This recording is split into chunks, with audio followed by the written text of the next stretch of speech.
வணக்கம். வணக்கம்.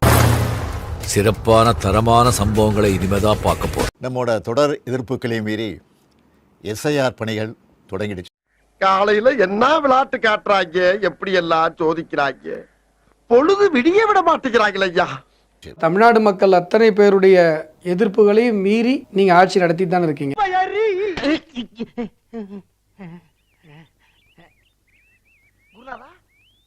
என்ன பாதி மூஞ்சிய காணா?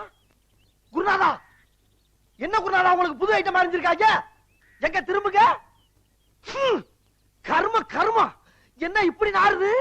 மக்கள் நிறைய பேருக்கு எஸ்ஐஆர் பத்தி இன்னமும் முழுசா தெரியல. ஐயோ, உங்களுக்கு எதுவுமே தெரியாது சார். மக்கள் அத்தனை பேருக்கும் எஸ்ஐஆர் பற்றி முழுசாக புரிஞ்சிருச்சு. எங்களுக்கெல்லாம் முதலமைச்சராக இருக்கிற உங்களுக்கு தான் அந்த படிவத்தை பற்றி புரியல. சரியான உண்மையான வாக்காளர் பட்டியல் தான் நியாயமான தேர்தலுக்கு அடிப்படை. தாம்பரம் மாநகராட்சி 37வது வார்டில் திமுக சார்பில் மகாலட்சுமி கருணாகரன் போட்டியிடுகிறார். இவருடைய ஆதரவாளர்களான வெளியாட்கள் 5 பேர் ஹரிதாஸ்புரம் பகுதியில் ஓட்டுக்கு பணம் கொடுத்தனர். அவர்களை பொதுமக்கள் சுற்றி வளைத்தனர். பணம் மற்றும் நோட்டீசுகளை அங்கேயே போட்டுவிட்டு திமுகவினர் தப்பினர். தேர்தல் பறக்கும் படையினர் மற்றும் சிட்லப்பாக்கம் காவல்துறையினர் விசாரணை நடத்துகின்றனர். இந்த நியாயமான தேர்தலுக்கு அடிப்படையாக இருப்பதுதான் எஸ்ஐஆர். ஏன்னா எஸ்ஐஆர் நடத்தப்பட்டால்தான் நியாயமான, நேர்மையான, உண்மையான வாக்காளர் பட்டியல் வெளியாக முடியும். வாக்காளர் பட்டியல் திருத்தம் செய்யப்படுறத நாம் எதிர்க்கலை.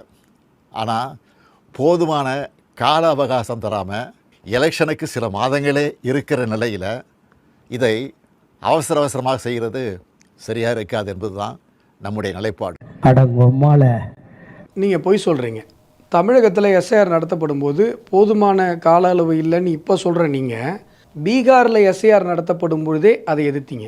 அது மட்டும் இல்லாமல் அங்கே எஸ்ஐஆர் நடத்தப்படும் போது தமிழகத்தில் நாங்கள் எஸ்ஐஆர் நடத்துவதற்கு அனுமதிக்க மாட்டோம்னு சொன்னீங்க. செலவு பண்ணி ஊர் பூரா பேனர் வச்சிங்க. இப்போது இந்த கால அளவுங்கிறத ஒரு காரணமாக சொல்கிறீங்க. தேர்தல் ஆணையத்தோட கூட்டு சேர்ந்து வாக்காளர் பட்டியலில் பாஜக எப்படியெல்லாம் மோசடி பண்ணியிருக்குன்னு மக்களவை எதிர்க்கட்சி தலைவர் அருமை சகோதரர் ராகுல் காந்தி அவர்கள் விளக்கியிருக்கிறார். வெங்காயம்,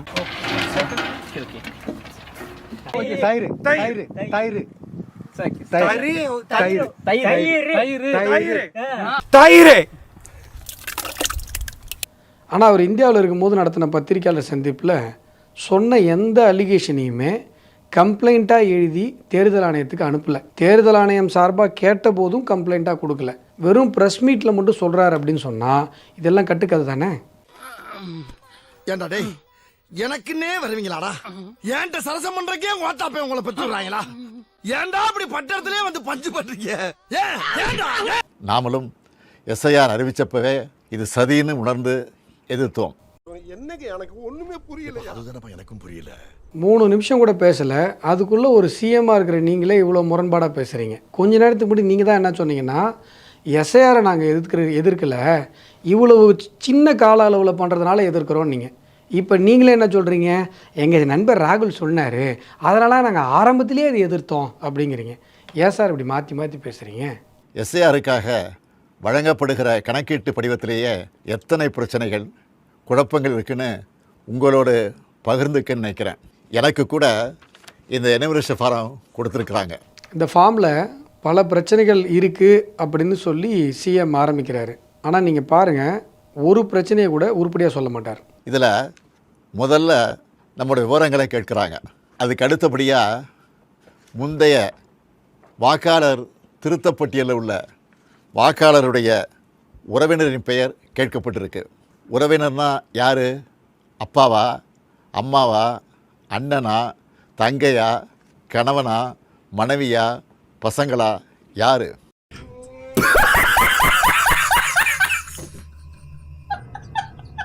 இப்போ நீங்கள் குறிப்பிட்ட இதில் யாராவது ஒருத்தருக்கு பேர் தான் உறவு முறை, இதில் யாராவது ஒருத்தர் பேர் தான் குறிப்பிடணும். இதில் என்ன சார் குழப்பம்? வாக்காளருடைய உறவினர் பெயர்னு சொல்லப்பட்டிருக்கக்கூடிய இடத்துல முதல்ல பெயரும் பிறகு வாக்காளரின் புகைப்பட அடையாள அட்டை எண் என்றும் கேட்கப்பட்டிருக்கு.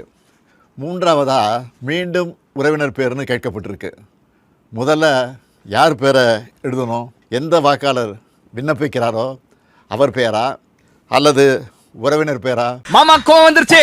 இந்த படிவத்தில் 3 பகுதிகள் இருக்குது. முதல் பகுதியில் நம்முடைய சுய விவரத்தை நம்ம எழுத போகிறோம். தமிழகத்தில் யாருக்கும் இதை எழுதுறதுல குழப்பம் வரப்போகிறதில்ல. ஏன்னா ஒருத்தருடைய தன்னுடைய பேரை எழுத போகிறாரு, அவங்க அப்பா பேரை எழுத போகிறாரு, அவங்க அம்மா பேரை எழுத போகிறாரு, கணவனாக இருந்தால் மனைவி பேரையும், மனைவி இருந்தால் கணவன் பேரையும் எழுத போகிறாங்க. இதில் சில காலங்கள் நீங்கள் எழுதாமல் கூட விடலாம், அது உங்களுடைய விருப்பம். 2வது பார்ட்டு 3வது பார்ட் அப்படிங்கிறது பார்ட்டு எல்லாரும் எழுதணும். 2வது பார்ட்டுங்கிறது 2002 உங்களுக்கு ஓட்டு இருந்தால் நீங்கள் 2வது பார்ட்டு எழுத போகிறீங்க. இப்போ உதாரணமாக முதலமைச்சருக்கு 2002 ஓட்டு இருந்துச்சு, அவர் 2வது பார்ட்டு எழுத போகிறார். 3வது பார்ட்டு இப்போ முதலமைச்சருடைய பேரன் இன்பநிதிக்கு 2002 ஓட்டு இருந்திருக்காது, அவர் 3வது பார்ட்டு எழுத போகிறார். 2வது பார்ட்டு எழுதின ஸ்டாலின் அவர்கள் 3வது பார்ட்டு எழுத போகிறதில்ல, 3வது பார்ட்டு எழுதுகிற இன்பநிதி 2வது பார்ட்டு எழுத போகிறதில்ல.